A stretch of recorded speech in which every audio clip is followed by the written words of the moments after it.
Part 1. 1. You are going to hear a conversation between an agent and a client. First, you have some time to look at questions 1 to 6.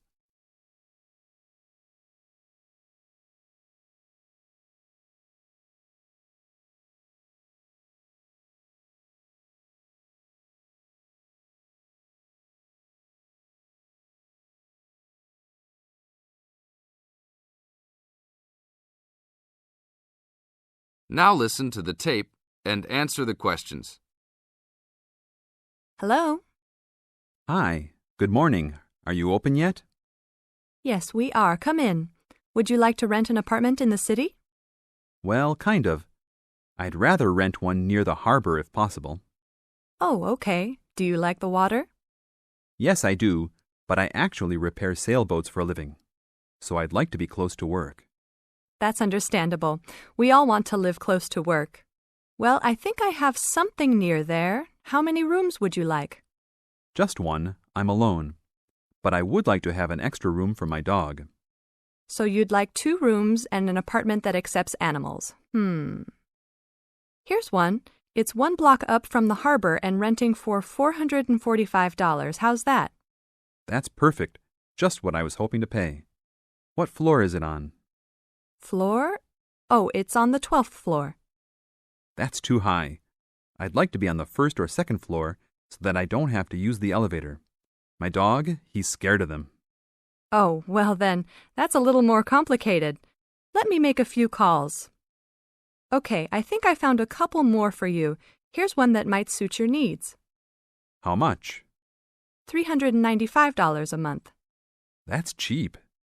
But it's only a 1-bedroom, a large one, but it's still just 1 room. Oh, well, regardless of whether the room is small, I still need a separate room for my dog. What else do you have? Then I have a 2-bedroom for $565 on the 2nd floor that is a little further away from the harbor. How far? About a half mile, and they accept pets. That's a little more than I had planned on paying, but I guess I could look at it. What's the address? 224 Williams Avenue, Harbor Square. 224 Williams Avenue. Got it.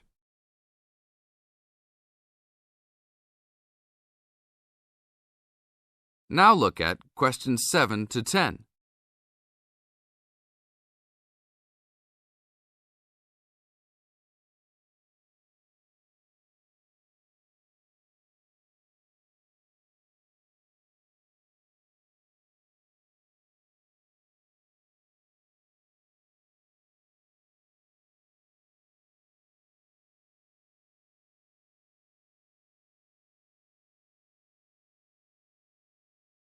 As the talk continues, answer questions 7 to 10. What else is included? Let's see, it has a washer and dryer, refrigerator and stove, a bed, dressers and shelves, and access to a swimming pool, game room, and gym. Ooh, I'll definitely take a look. Hi, how did you like it? It's great. I love the amenities, but the bed and furniture are awfully dirty. Can they replace those before I move in? Sure, that shouldn't be a problem. Anything else? Yeah, I didn't see anywhere to park my car. Is there a parking lot in the basement? Yes, there is. Would you like to rent a space? No, I'd like that to be included in the rent. Oh, well, I'll see what I can do, but I can't guarantee that. Do you want to take it anyhow? If those 2 issues were solved, I would love to take it. That is the end of Part 1.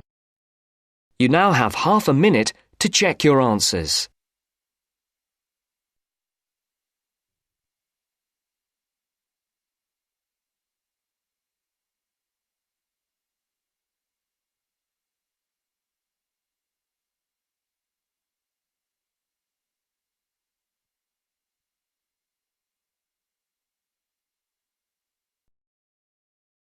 Now turns to Part 2. Part 2. You will hear a university administrator telling a group of new students about the central campus buildings and the facilities they provide. First, you have some time to look at questions 11 to 16.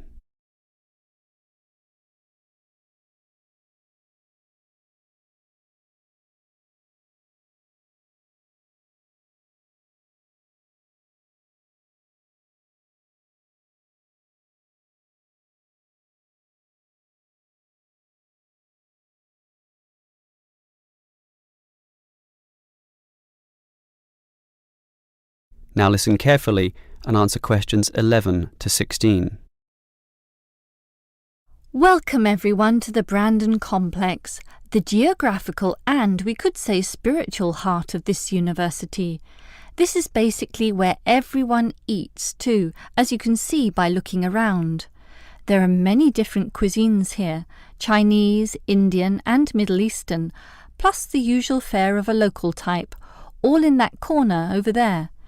We have many shops here too, but the biggest is Wilson's, right there, providing clothing and hardware. That's next to all the restaurants. Now, on the opposite side of Wilson's we have 3 shops. The one in the corner there, closest to the restaurants, is for DVDs. Yes, the DVDs are cheap and affordable, and you can also rent DVD players as well. Moving on. In the corner directly opposite Wilson's is the Student Union office. Incidentally, you are all encouraged to join the Student Union, as a Student Union card gives you many benefits, including discounts on basically everything you can buy here at the Brandon Complex. Outside this complex, on the other side of the road, you can just see it from here in fact, is a building that we call by the rather unusual name, the H Building. Next to this, on the other side of some trees along the main road, is the Engineering Institute, but that doesn't have anything to do with the Brandon Complex. One last thing is that just outside this door, near us here, you can see a grassy oval patch. Well, that's the playing field for what we simply call the fitness room, which is alongside. So you can put on some calories here at the restaurants and then burn them off at the fitness room afterwards. Oh, I forgot to mention this shop right here, in the middle, beside the Student Union. It's the bookshop. And as you can see, it's always busy, always popular. You can buy newspapers, magazines and stationery there, plus a few clothing items as well, just as you can at Wilson's. Why don't you go and take a look right now? Before you hear the rest of the talk, you have some time to look at questions 17 to 20.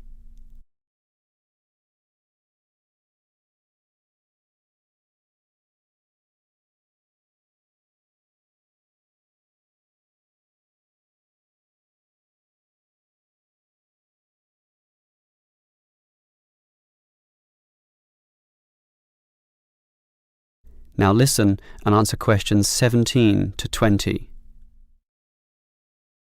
Now, I'd like to tell you a bit more about one of the buildings here, namely the H Building. Despite its bland name, you might be interested in what goes on there. It is our main recreational centre, with halls, offices and space available for a variety of activities, mostly for those who want to get fit. For example, if you're interested in yoga, you're in luck, since 4 days a week there are free yoga classes. They have several levels, so if you're a beginner, you'd have to start with that. You can check the schedules on the wall there. Yoga used to be at night, but now it's in the mornings, but not on Wednesdays. Along those same lines, there's aerobic dancing in the afternoon. This shares the same room as the badminton games, which are on Mondays, Wednesdays and Fridays. The aerobics are on the alternate days, Tuesdays and Thursdays, and it's not restricted at all. Everyone is welcome to join, although the instructor may divide you up, of course, according to ability. And, just to show how diverse the H Building is, there's even some spiritual solace available there inside the multi-denominational prayer centre, with individual booths and a variety of holy scriptures and texts available to read from all the major religions of the world. That's open all day over the weekend, but not at night time when the rooms are for private booking. Finally, for those of you of a cerebral nature, the University Chess Club operates at night. That's open from 8 p.m. every, is it Wednesday or Monday? No, sorry, Friday. And I think it closes at about 11:30 p.m. So, there's something for everyone in the H Building.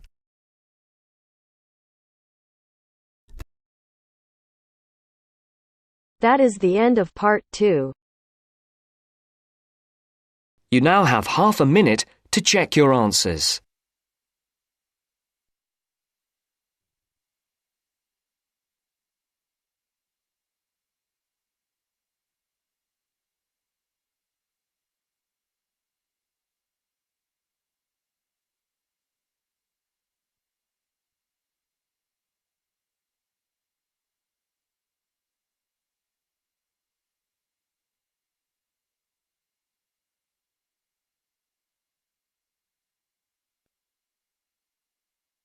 Now turns to part 3. Part 3. You will hear two students discussing the subject of rock art. First, you have some time to look at questions 21 to 27.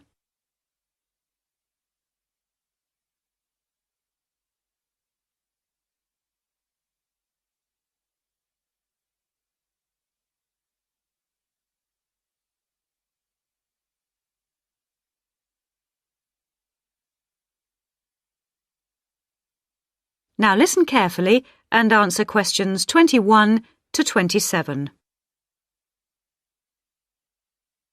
Hello, David. Oh, hi, Mia. Sorry I'm a bit late. Oh, no problem.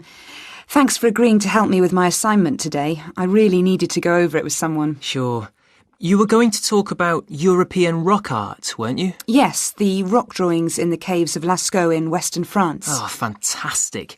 Over 13,000 years old, I believe. What sort of drawings are they? They're drawings of animals on the whole, but you can also find some human representations, as well as some signs. There are roughly 600 drawings at Lascaux. Really? Were they mostly pictures of bulls? Well, no, actually. The animal most depicted was the horse. Have a look at this graph. It shows the distribution of the different animals. You see, first the horse, and then, after that, a sort of prehistoric bull. Oh, OK. That's interesting, isn't it? And the third most commonly drawn creature was the stag. There were some other animals, but these are the main ones. What are the drawings like? I mean, what sort of style? Well, the bulls are depicted very figuratively. They're not very realistic. They're very big by comparison to the other drawings of people and signs. They appear to be almost three-dimensional in some cases, following the contours of the cave walls, but of course they're not. Amazing. Perhaps they felt these animals were the most impressive and needed to be represented like that. Yeah, maybe. The drawings of humans, by contrast, consist of just simple lines, like the stick figures my little sister draws. Perhaps humans were seen as less important. Perhaps. What about the signs? How did they draw them? There doesn't appear to be much evidence of signs, and those that have been found are usually made up of little points. Rather like Aboriginal art from Australia. Yes, something like that, but not as complex, of course. So, apart from the bulls and horses and stags, were there any other creatures depicted? In one or two chambers you do find pictures of fish, but they're quite rare. What sort of size is the cave? It must be quite large to have that many pictures. Well, it's actually a number of interlinking chambers, really. Here's a map showing where the different drawings can be found. Oh, good. Let's have a look at that. The first 20 metres inside the cave slope down very steeply to the first hall in the network. That's called the Great Hall of the Bulls. Here. OK. Then, off to the left, we have the Painted Gallery, which is about 30 metres long and is basically a continuation of this first hall. But further into the cave. Exactly. Then we find a second, lower gallery called the Lateral Passage. This opens off the aisle to the right of the Great Hall of the Bulls. It connects the next chamber with an area known as the Main Gallery. At the end of the Main Gallery is the Chamber of Felines. There are one or two other connecting chambers, but there's no evidence of man having been in these rooms. Before you hear the rest of the discussion, you have some time to look at questions 28 to 30.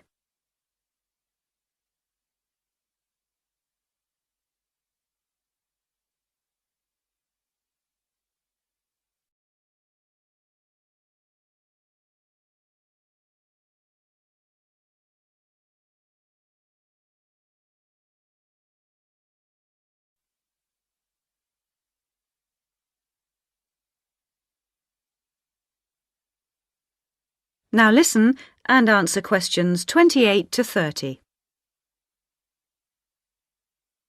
Is the cave open to the public today?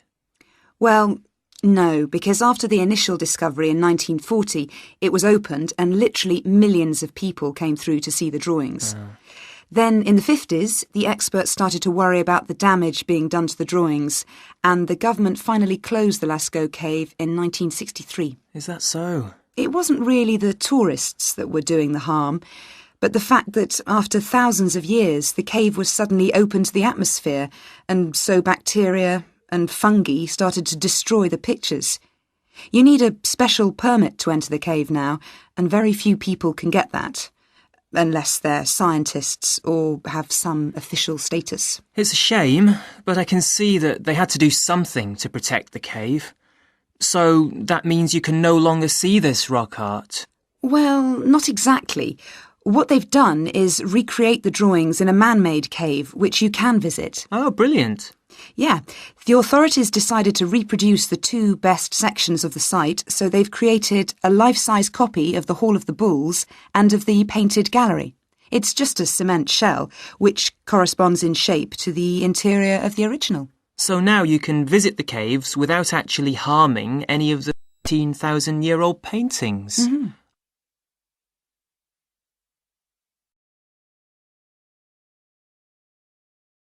That is the end of part 3.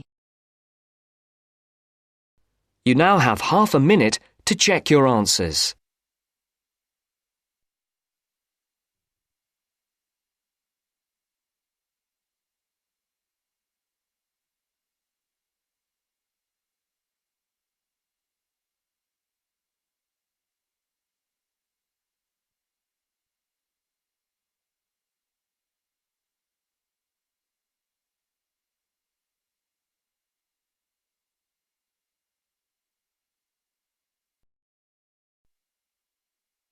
Now turns to part 4.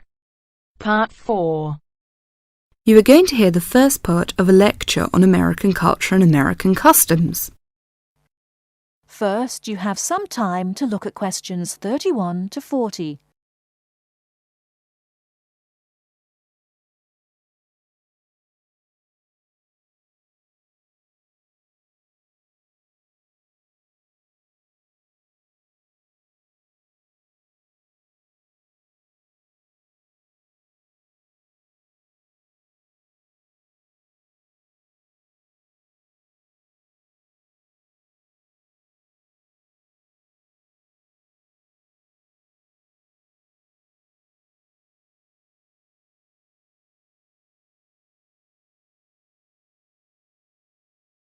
Now, listen carefully and answer questions 31 to 40.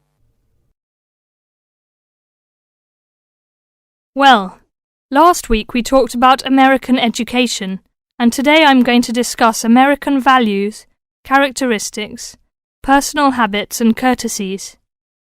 Keep in mind as you are listening to this lecture that your goal is to understand, not to emulate or judge.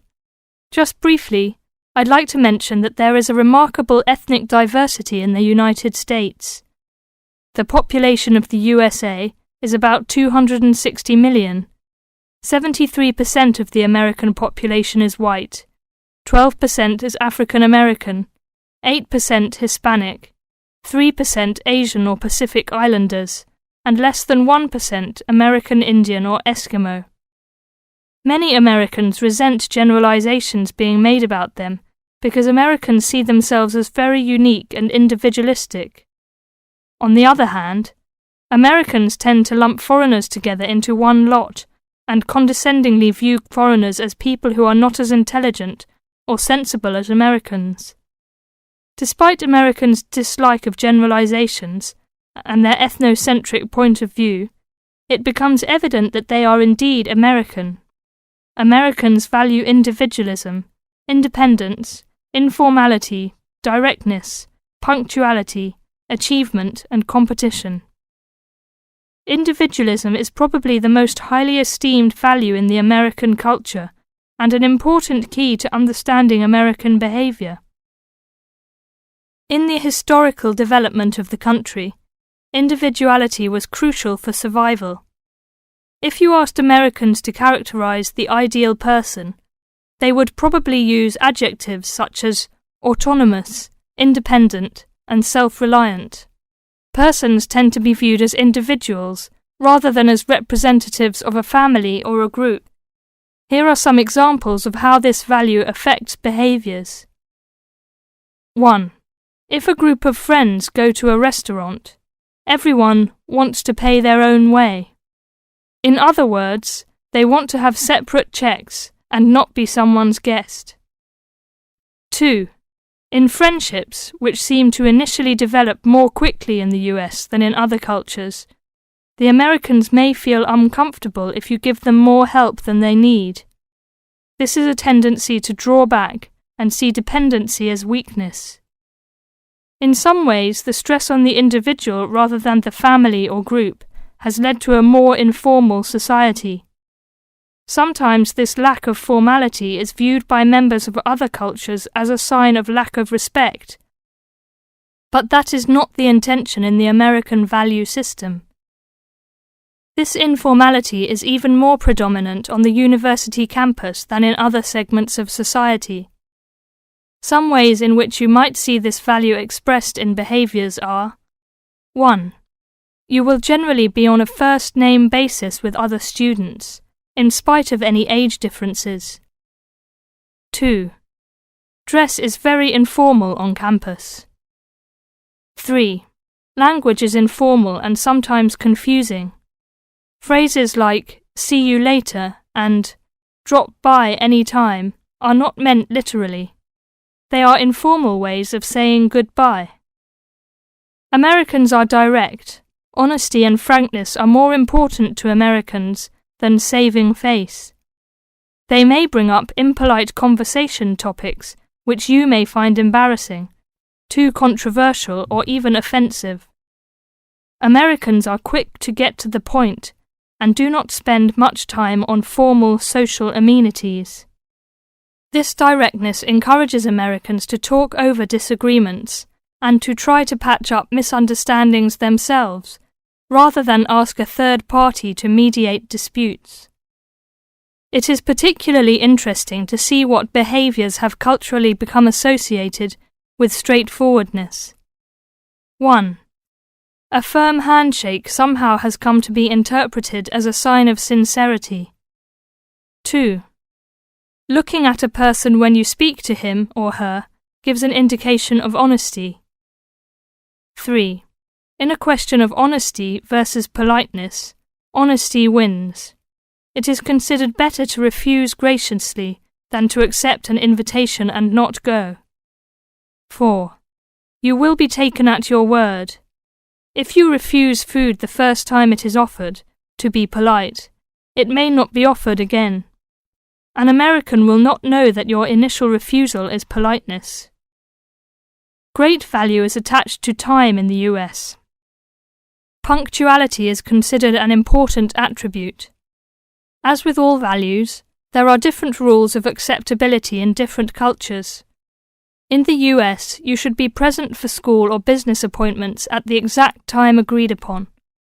In social appointments, you can arrive 10 to 15 minutes after the agreed upon time without giving offence. If you are invited somewhere for dinner and are more than 15 minutes late, you will need to offer an apology and an explanation. A phone call explaining you have been detained and will be late will save face for you and patience for the other person. Americans also value achievement and competition. The American style of friendly joking or banter, of getting the last word in, and the quick and witty reply are subtle forms of competition. Although such behavior is natural to Americans, you may find it overbearing or disagreeable. Americans are obsessed with records of achievement in sports, and sports awards are often displayed in their homes. Also, sometimes books and movies are judged not so much on quality, but on how many copies are sold, or on how many dollars of profit are realized. That is the end of part 4. You now have half a minute to check your answers.